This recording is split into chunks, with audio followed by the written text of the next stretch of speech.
Hey, this is James Riley. And Beth Riley. And another really cool edition of our Artist Spotlight podcast series. Beth, who we have? Thanks to Chris Hauser, we have Christian recording artist Russ Taff. Russ, welcome. Thank you, guys. It's good to be here. Been a fan of yours for a long time, and I'll tell you a quick story. I was working at Murr Records for a long time. This was late 90s. I think it was either Jim Chafee or Dan Postema. One of them came by and said, hey, Russ Taff's going to pick up some backing tape masters. I'm not even sure why they told me. I was head of radio promotions at the time. Maybe they weren't going to be there. Maybe they were taking a nap. I'm not sure. But they said Russ is going to come by and pick up some of these tapes and just, make sure he gets them and whatever. My first thought was, Russ Taff. Oh my gosh. And then so you showed up and I hope I was nice. Yeah, you definitely were. I was trying. Oh, good. I was trying not to geek out, and I said, hey, we had these tapes by a giant magnet. Is that going to be a problem? And you laughed. And then I found out that there actually was a problem with the tapes. And I thought, oh man, I hope Russ didn't think I was serious. So all these years, I've been a little worried about that one. Oh, no. No big deal at all.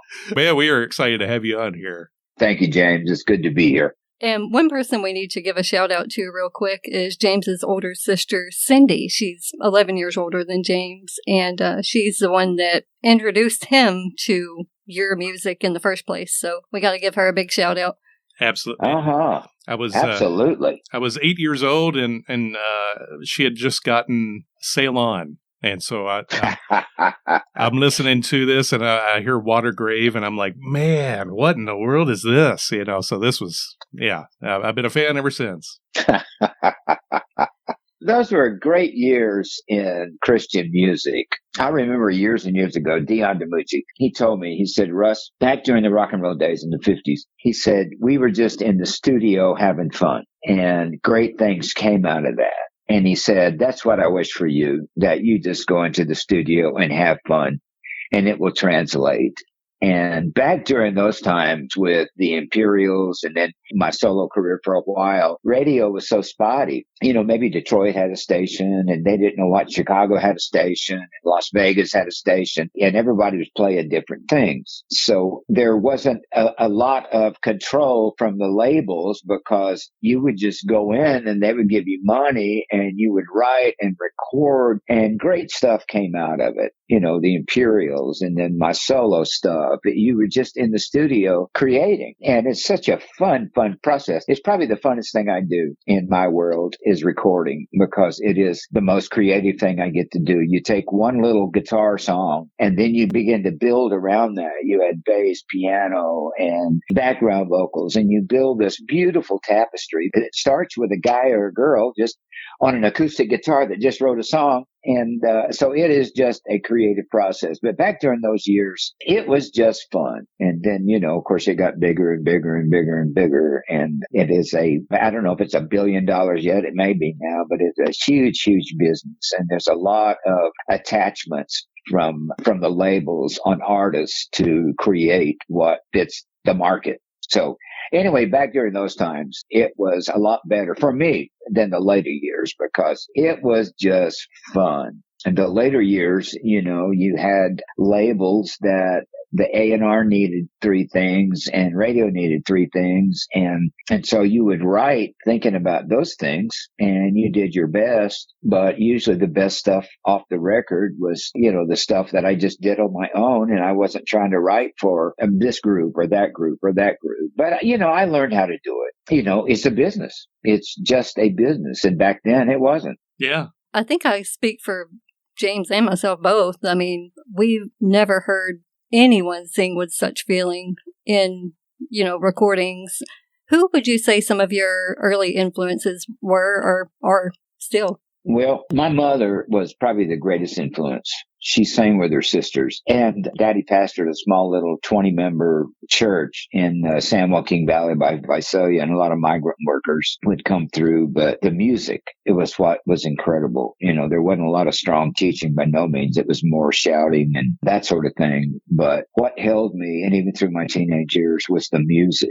And I think my greatest influence, of course, would be her. But we weren't allowed to listen to the radio and newspapers, magazines.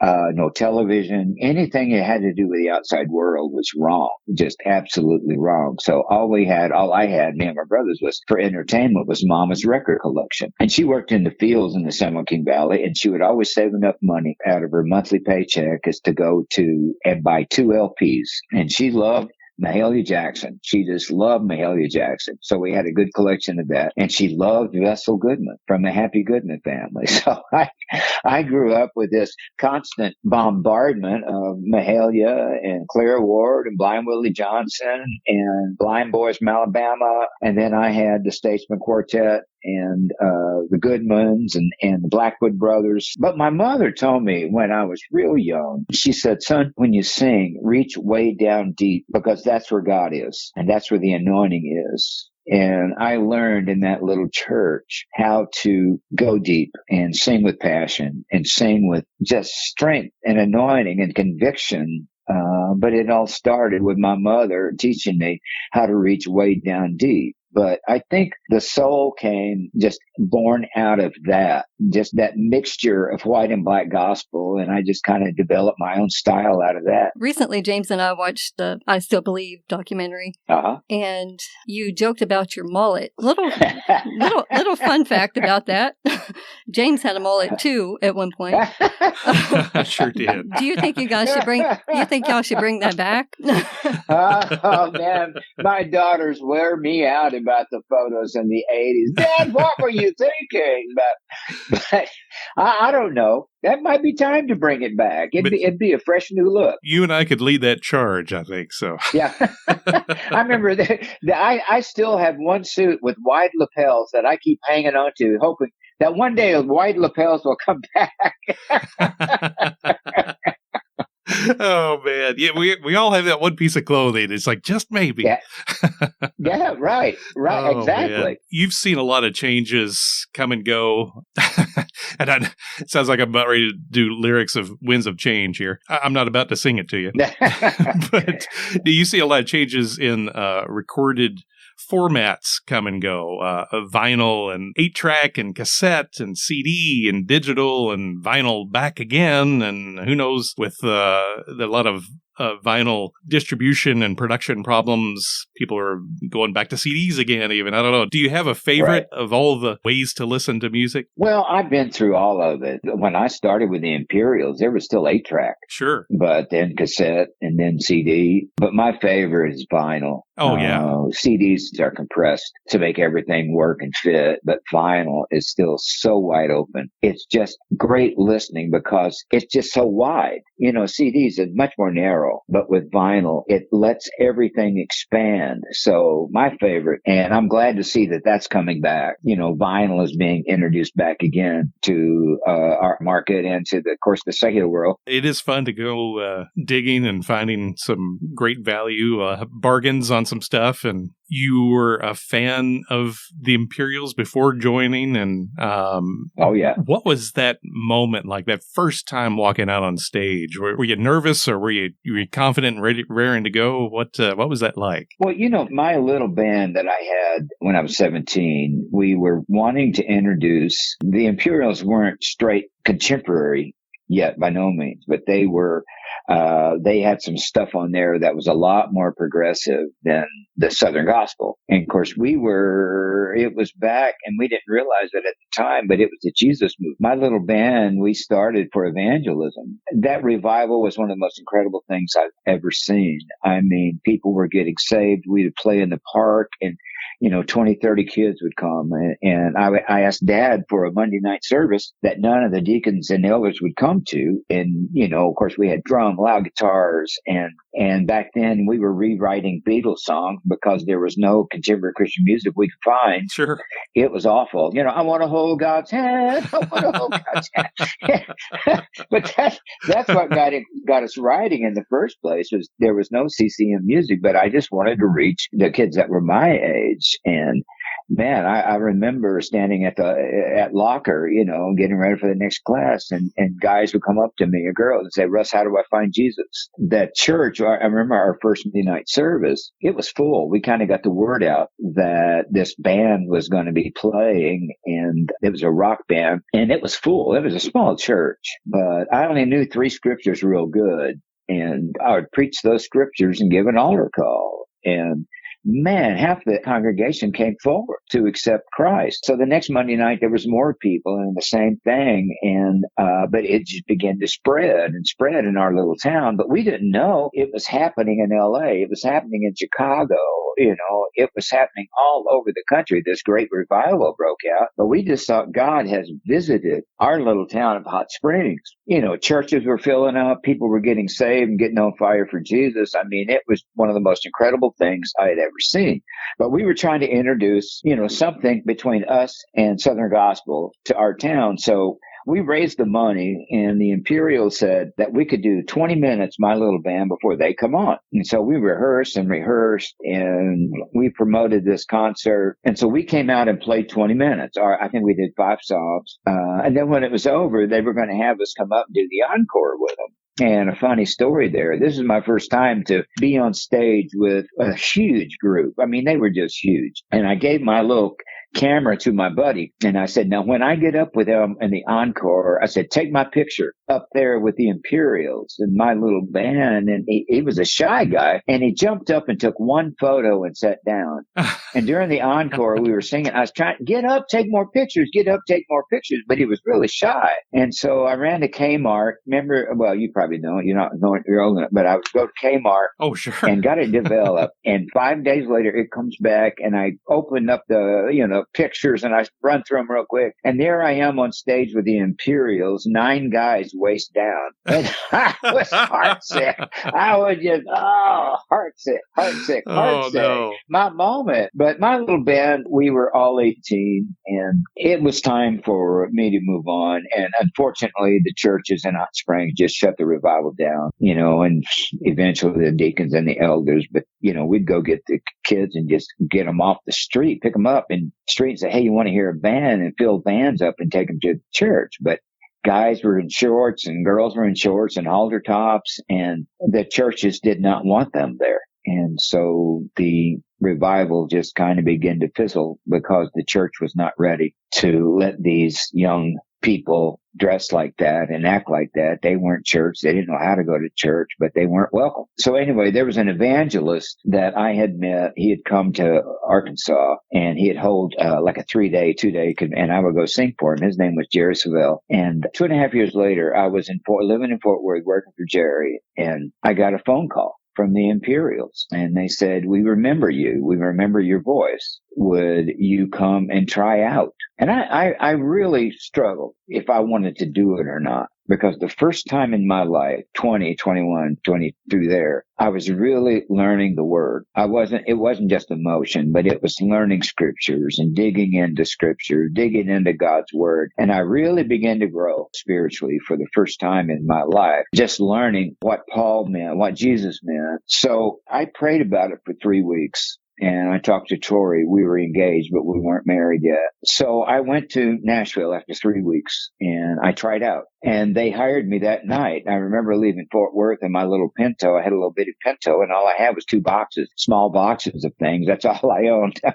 But driving to Fort Worth, and then they hired me that night. But you got to remember, the crowds that I sang to were 200, 300, but the first night with the Imperials, we were at Ball State University. I remember it because I was so scared. And I walked out on stage, and there were 6,000 people. Oh, wow. I had never seen a crowd that big. And my knees were shaking, my hands were shaking, and I was praying, God, don't let me mess up the lyrics, let me come in at the right place. And that was probably the most nervous concert I've ever done in my life. But I did pretty good. And then, of course, when Watergrave came out, that just kind of changed everything. And Larry Norman, hit, and and Love Song from California. And, this whole thing, really began to sweep the country. But I remember when we recorded Watergrave, and it was so radical for the church. It was just so radical. The guitars and, singing like a rock singer and drums and driving. And I remember for 2 years after that record came out with the Imperials, we would go to cities, to churches, and the pastors would say, you could do anything off that record. We love Sail On. We love this. We love that.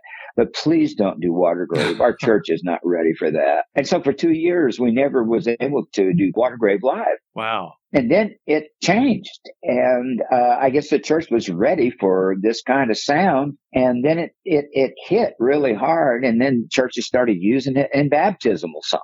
Wow. It was a struggle for that song to be accepted in the church. So anyway, yeah, that first time with the Imperials, it was scary. Yeah. And also a great job because that's what I always wanted to do. I wanted to sing for Jesus. That's all I ever wanted to do. Since I was a kid, I never knew that I would travel the world. I just thought I would just, lead songs at a service and have a band. Maybe we'd play on weekends. But at 22 years old, I was sucked up into this thing. I mean, I was like a freight train and I was just trying to keep up with it. When you look back and you remember, it makes you so grateful that you got to do and you worked so hard that a door opened that you could begin to sing for Jesus all over the world. So I don't know. I look back with such great joy. So many people might look at your albums like Medals or even your self-titled album, but probably my favorite, and I think James's as well. Absolutely. Is The Way Home. Yeah. Yeah. So that's Bart Miller's favorite record of mine. Bart Miller from Mercy Me. Sure. He loves that album. Yeah, I was listening to it this morning, actually, again, and every song on there is just fantastic.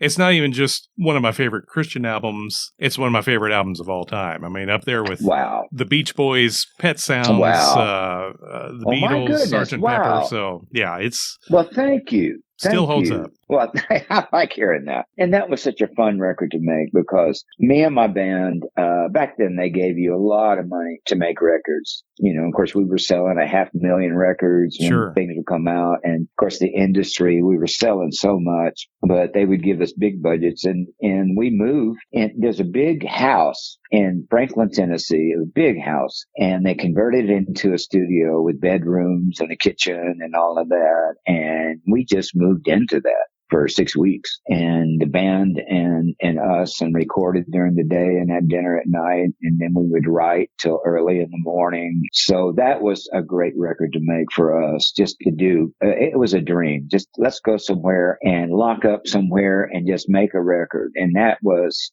another dream come true, to make a record like that. While we're on this topic of The Way Home, it's funny. So many people like I've bonded with just being a Russ Taff fan. And I was talking to a radio guy. This was 15 years or more ago. Probably even more. David Pierce. He, I think, did the radio promo or the radio album spot for The Way Home. That name's familiar for some reason. But go ahead. We were talking one day. I was out in his office and talking about that record in particular. He's like, I've got a DAT tape, a master of this that I used to make this. And he said, look at this. And so I'm looking at it and I'm going, wait a minute, what's this song? And you did a cover of Abraham, Martin, and John with Dion and John Hiatt on there. Then it didn't make I always wondered why it didn't make the final album. Because it's a killer version of it, too. Well, there again, the Christian marketplaces always kind of drag their feet with stuff that we did. And because we'd do a record and it always take the church about 2 years to catch up to what we were doing, to let it be accepted in the church. But no, that was a dream. I loved Dion so much. Of course, that was his song. Sure. And John Hiatt and I have been friends since the late 80s. So I wanted to do that. I just really, and I look back and that's still one of the things that I just love from my career. And a fun fact about Dion and John Hiatt both, I've done focus beam segments or like a spotlight on them both. And I'm actually working on one for you where it'll be focusing on your life and career. Okay. Would you be okay with an exclusive premiere of that song for the show that I'm working on for you. We have that master tape here. So. Oh, do you really? Oh, that's great. No, I'd love that. I would love that. Awesome. Thank you. I love talking about me. Yeah. Well, she'll put a exclusive of Abraham, Martin, and John on there. That'd be. Man, I would love that. Okay. I would just love that. And I'll definitely make sure you get a copy of it as well. Yes. Yeah, I'll make sure to send you a link to it and everything. I would send it on to Hiatt. And we know Dion, so I did some radio promo for him. Yeah, a long time ago. And they get it to him also. I'd love for both of them to have, because we had so much fun in the studio. You know, John and I were both fans of Dion, and Dion was a fan of me and John, and we got in to do this song, and it was just a love fest, you know, just such love and that respect for each other. But I don't know, that was a very fun song to do. In the documentary, you mentioned something that's something I've talked about a lot. Right before going to the Gaither world, you were talking about the CCM world kind of drying up in some ways, as far as some opportunities for heritage artists or legacy artists. Right. And we do independent radio promotions in the Americana world, and there they really revere, you know, the John Hiatts, the John Prines, and Dion, you know, all these people and stuff. And a lot of times we find that it's difficult to find a place for a Randy Stonehill or a Phil Keggy, or, you know, people that have been around for a while that have really paved the way. Petra, you know, people that have paved the way for a lot of artists. But then, you know, because most radio stations, and this isn't a knock towards them at all, you know, it's just, it's what they do. No, but that's what happened. Yeah. So yeah, well, for me, go ahead. No, I was just going to say, I mean, you're definitely right that it's you know, artists are trying to find other ways, and that's what happened. I mean, in the late '90s, the contemporary Christian world didn't know what to do with legacy artists, older artists, and everything was focused on the new and the young. And of course, you know, in rock and roll, the legends are just, I mean, the old ones are just revered and heralded and kept alive. But in the CCM world, you know, I stopped getting invited to festivals, and, you know, tour dates got smaller. You know, singing's all I know how to do, you know, unless I'd be a Walmart greeter. That's, you know, I'm not trained in a whole lot of other, jobs. But I don't know. You know, the opportunities just kept getting smaller and smaller, and there was no place for the older artists that, like you said, paved the way. And radio stopped playing us, and I was just lost. I mean, I did not know what to do. I still had bills every month, and Tori and I were just looking at each other saying, God, you know, what are we going to do? I mean, do I need to move back to Hot Springs, Arkansas and, you know, work in a store? I don't know. I was just lost. And Bill Gaither, we have been friends since the mid-'80s. We go on vacations together, and we've been friends long before I started traveling with him. And he's always been one of the guys that I would talk to about my career when it was time for a label change or a tour or things like that where I had questions. I would always go to him and get his advice because he had been through everything, and he had great advice always through my career. But we met here in Nashville, and I wasn't looking for a job. I didn't even think there's no way in the world I would fit in the Gaither world. And I was telling Bill, you know, look, I don't know what to do. Do I get a job at a record company doing something? Or, you know, how do I keep paying my bills? And I saw him get quiet for a while. Of course, he knew my background was Southern gospel. And his favorite CD of mine record is the one that's called Under Their Influence, that I did stuff from the church. And that was his favorite LP of mine. It was on his, back then we had iPods. It was on his iPod. And of course, I kind of tipped my hat to black gospel and white gospel. And we were sitting there talking, and I saw him get quiet for a little bit. And he said, well, what if you came with me? Are you serious, Bill? You know me, I've been a CCM artist whatsoever. He said, but you were raised in Southern gospel. You know it. He said, so many of these songs that we do, you know them. You grew up with them. And he said, what if you came with me? And, you know, I thought about it, and he offered me good money. to start traveling with him. And it saved our financial world. I mean, it really, really did. And the CCM world, I wasn't invited anywhere anymore. And, presenting awards at the Dove Award, things like that, us older guys and girls, there just wasn't a lot of opportunity. But Gaither, gave me a place to use my gift and be part of the homecoming. So, I mean, it just saved me. It just saved me financially. And I fell in love with those people. I never liked bluegrass at all until I got around the Isaacs. And if you know Gaither World, you know who they are. But, touring with him and doing those videos around the world, different countries. And it's amazing. All of my touring, was city to city to city to city. But when you're on television and you're in those people's homes every Saturday night or Saturday afternoon, whatever, I mean, it changes. I mean, you're recognized everywhere.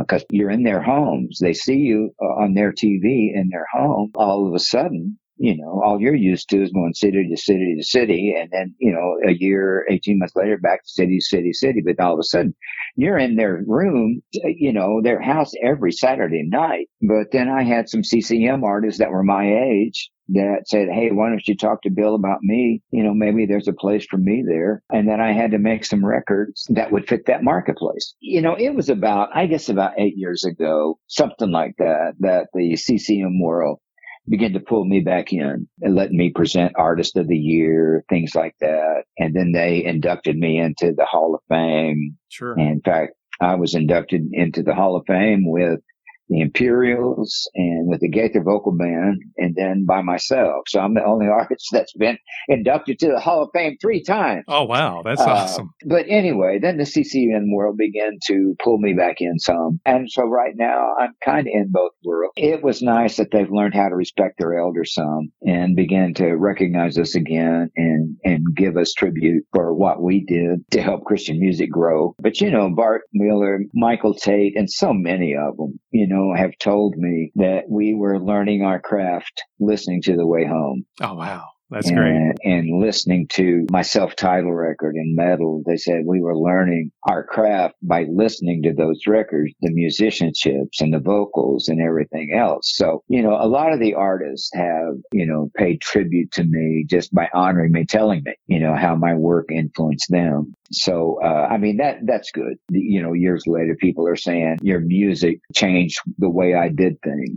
But these last years, I don't know. It's like I'm getting invited to CCM stuff and now getting invited to do Gaither stuff.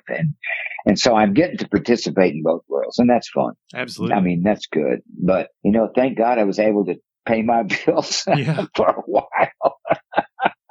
Absolutely, man. Tell us about the town bell buckle and the fan event that you have out there. Well, it's about 45 minutes from Nashville. And this is just a great little community. And they have a meet and three here that's like Cracker Barrel on steroids. And people come from Nashville and different places around the central part of the state to eat at this place. And it's always full. It's just always packed. And so then we have antique stores. There's antique stores, and this restaurant pulls in a lot of that will come and eat, and they'll walk around and shop in antique stores and things like that. But so for, 20 years, we would come out here on a day trip, this little bitty town, and the main town is just one strip of about, 8 shops straight in a line, connected to each other. It's one big building, and we'd eat at the cafe and, walk around just a little bit, and Tori would look at some antique stores, and it was time to downsize, and we had lived up behind Vanderbilt in a house overlooking the city. And then we moved to Brentwood, and those houses are so far apart that we didn't know any of our neighbors, and it didn't feel like a neighborhood at all. And so Tori said, why don't we move to Bell Buckle? As long as we can get you to an airport, most of my travel is flying, unless I go out with Gaither and he wants me to hop on the bus with them. We came out here and we just began to look for, houses. And Tori wanted to live in town. There's some folks that have farms outside the city, but she wanted to live just right in the city. And she started meeting people. The poet laureate of Tennessee that writes poems for governors, and, they stand up and read them like they do for presidential inaugurations, lives here. And I don't know, it was just a great group of just regular folks. And then you had a couple of lawyers that, that own farms that are always in town, and farmers. And so she said, well, why don't we just move out of Nashville and move out there, and it's a quiet little village, and it's like a huge neighborhood. Everybody knows everybody. And when we moved in here, I didn't know anybody. I'd met a few. Tori had introduced me, but I didn't know them. But, the first 4 or 5 days we were here, a family showed up with a casserole and welcomed us to the town. And another family brought a big old cake and say, welcome to Bell Buckle. But it has been such a great fit for us in these years. And Nashville has turned into Atlanta. I mean, it's like 5 lanes coming in, 5 lanes coming out, and traffic is just horrible. I mean, it is just horrible. So I don't know. I feel like we got out just in time, but these last, 8 years, it has turned into tearing down buildings, putting up high rises. And, they tore down some buildings on Music Row and put up condos, and it's just kind of turned into condo city, and it just doesn't have the charm that Nashville did, when we were there all those years. Amy Grant, I was talking to her, and she's been a friend. I mean, I've known Amy since she was 18. She does an event every year, and we were just talking to her about it. And then Tori and I started talking, and she just kind of laid out what they do is for the fans. And we had never done anything like that or tried anything like that, but we wanted to keep it in Bell Buckle. We didn't want to go to a big auditorium somewhere or to somebody's farm or something like that. And there is a big building here. The guy owned it, and he told Tori, my wife, he said, I'm going to give you a big budget. Why don't you go in and fix up this thing and make it look good? And let's start doing something else with this building. So she went in with this budget. She began to build and tear down and put up and turned it into just a beautiful venue. So then he said, well, why don't you start booking, people that would like to use a facility like this? So she started booking. People wanted to do weddings and high school reunions and things like that. And of course, she loves that. She loves people and to be able to decorate and pick out colors for bride and do all of that. But we thought, well, let's just do it here. And the maximum we can have is 250 people is all it'll hold. And so we started the first year just about, it was full, and it's been full ever since. And we have to turn people away. Man, I mean, Bart Miller came out for 1 year, Michael Tate, Bill Gaither, Mark Lowry, Phil Kagi. I mean, we just had a really good, and Saturday night, we call it 80s night. And people dress like back in the 80s. And people will get wigs like mullets, and I get my band back together, and we just do the 80s. I Still Believe, and Rock Solid, and I mean, all of this stuff from the 80s. And then Sunday morning, and we always have a guest Saturday night and Sunday usually, but it's more praise and worship and more of the Gaither style stuff. And people love both. They just love both. So we've been doing it. I think this year is going to be our 8th year. And I don't know. It's great because the whole town gets involved. People parking cars, people helping take tickets, and the town rallies. And of course, we bring in people and they shop, things like that. So I don't know. It's been just an incredible fit. And it's a nice place to, in the autumn of your life and your career, just to be at a place like this and out in Nashville, but yet you're still in Nashville at times. So I don't know. We both have just fallen in love with this place, and we'll never leave. Now, we like to ask a fun question. We call it a fun question. It's fun for us. Thanks. The Desert Island Disc question. If you could take 3 to 5 albums with you to a desert island, which 3 to 5 albums would you pick? Oh, man. Whoa. Let's see.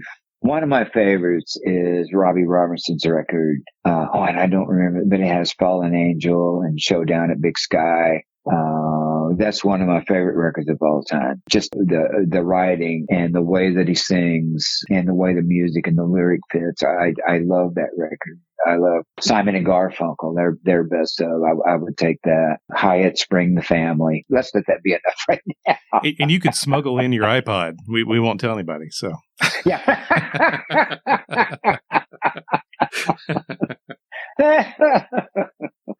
That's a hard question, man. Oh, yeah, I know. Just to all of a sudden jump in, and you got 100 artists on your iPhone and, 1,000 songs. But anyway, I know I would take those three. I know what's going to happen is that at some point in the middle of the night, you'll think of another and you're like, oh, I wish I had. Oh, Lord, yeah. I got to call them back. There's 10 more I want to get. Part 2. I would just take my iPhone with me. That would do it. There you go. So do you have a favorite album of your own? No. Well, let me explain. It was like a parent trying to pick a child.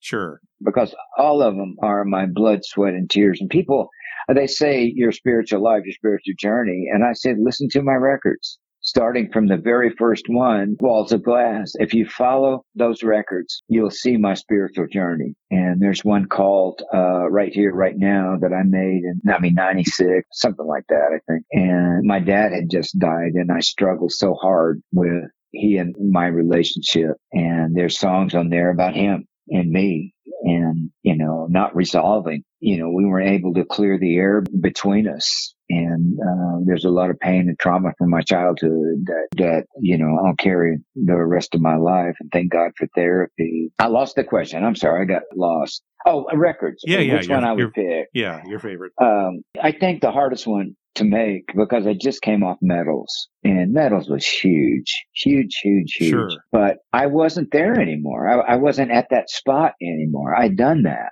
And everybody was expecting Metals too. But I had faced a crisis in my life. And if you want to, we can talk about that some. The documentary was about it. Sure.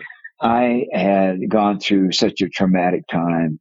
I couldn't do fluff. I have to be honest. I have to be honest. And I hadn't written for a long time.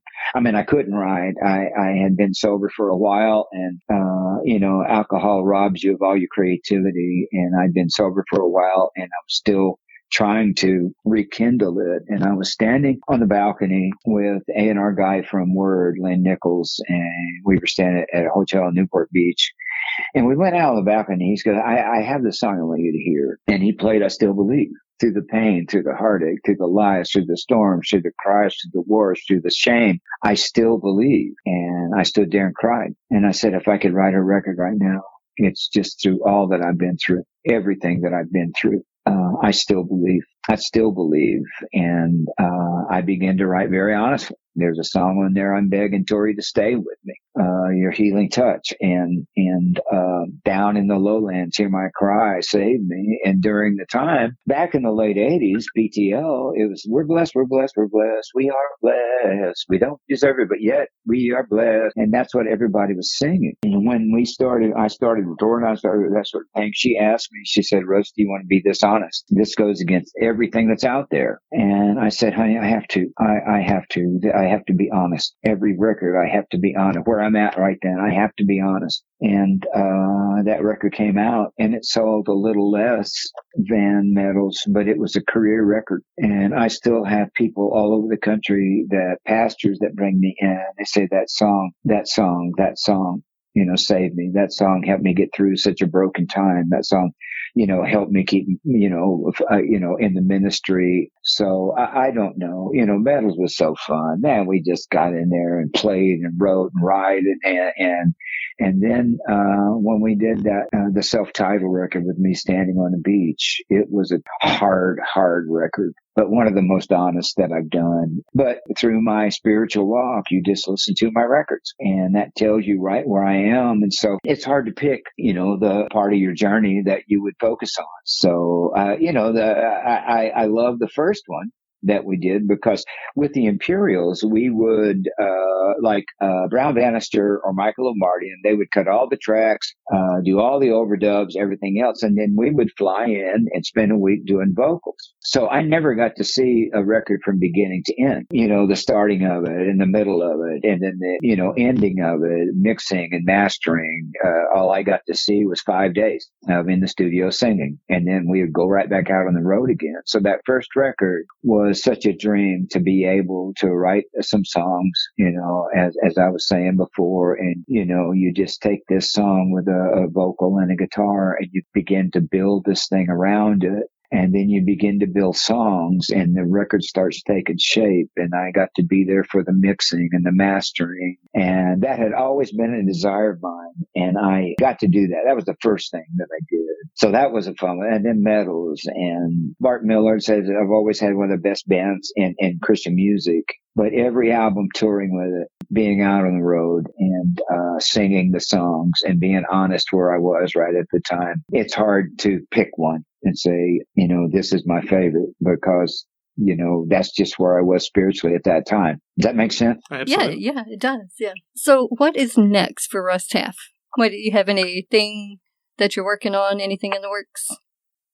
Oh, yeah. I've started a new record and I've got 5 things so far. And I'm doing it with a very dear friend of mine, Chuck Hannon, who is an amazing writer. And we've written songs together over the years. He's a great producer. We're working on that. We'll still be working on it probably for the next 3 months, hoping to get it out in the fall, early winter. So I'm doing that and I'm still going out 2 weekends a month. That's about all I want to do and go out and do that. And, but even back when, with the Imperials, we were on the road 289 days a year. Wow. We were on the road. And because, we didn't have any children, Tori could travel with. Then when I went solo, Tori loved the band, the bus, the food. She loved that, and I did too. So we just relished in that and had so much fun with each other and with the band and all of that. But we weren't going to start a family until I could slow down. And so with the Imperials 5 years and then 10 years, I hit it so hard. And I stayed on the road, just trying to break these records and build a career big enough that I could start, winding down just a little when the kids came, because I didn't want them to grow up without a dad. Sure. And I've seen that so many times that the kids grow up and you're not there for ball games. You're not there for graduations. You're not there for birthdays. And like with the Imperials, they would just send checks home. And we would be out for like 4 or 5 weeks at a time and back home for 5 days and then back out again for another 6 weeks. So when at 34, she said, my body clock's screaming, we better do something. And so we started a family. And my first daughter, I was able to carpool with her and work it around touring that I could be there for ball games and taking time off long enough to be a dad. I'm so glad I did that. They grew up with a dad. That's My awesome. daughters grew up with a dad at home and loving them and then taking them out on the road with me. And always when I would say, hey, you guys want to go this place with me? And we're going to be these cities. The first thing they would say, well, Dad, does it have a pool? That's all they care about. They could care less about me singing. Dad, Sure. does it have a pool? Priorities, of course. Yes. But, that was one decision I'm so happy that I made. And my daughters now are 30 and 26 and their dad is still in their lives. And we have such a strong, powerful connection with each other. But I mean, that's one decision that I'm so, so, so glad that I just didn't get consumed with this thing and not see the value of being at home and being a dad. So anyway. One thing I do want to say before James just kind of wraps it up is I've never seen James freak out or geek out over any artist as much as he does. Well, thank you, James. I like that. That makes me feel good. Absolutely. That makes me feel good. I tell you what, I mean, even before interviews with, John Fogerty and Billy Gibbons from ZZ Top. And, I obviously I was excited about all of those, but sure. I've been talking about Russ Taff. I've been talking about you to Beth for a long time. So, well, thank you, man. That makes me smile. Well, that there makes you go. Me smile. I mean, I'm walking in, as my dad would say, I'm walking in tall cotton, man. There you go. Those names that you mentioned, and then I'm in there too. Like, wow, great, man. Thank you. Absolutely. I have sang for presidents. I sang for the royal family in England, and I've toured all over the world. And people ask me, they say, what's one of the greatest things that's happened?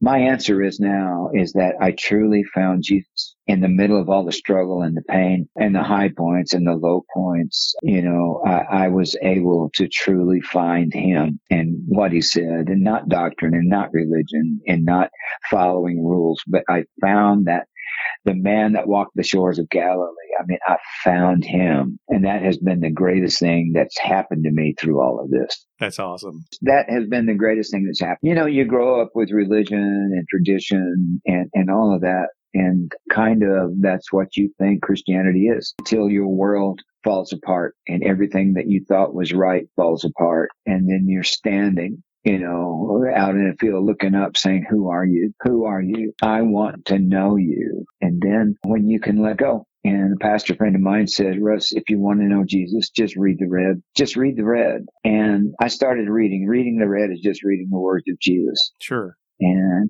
I found a Jesus that I didn't know, that was crazy about me and that wanted me to win, is in my corner and cheering me on and giving me power to overcome things that's holding me back. I mean, Lord, I could talk about that all day long, man. I truly found him. That is wonderful. We have really enjoyed getting to know you, certainly being a fan from afar and getting to know you through lyrics, through your whole journey, through, starting with Imperials all the way through now. And it's been fantastic. Can't wait to see you, especially if you can come to Joplin, Missouri again. That would be awesome. I have your number and I'll let you know when I'm on my way. We'll make a casserole or something.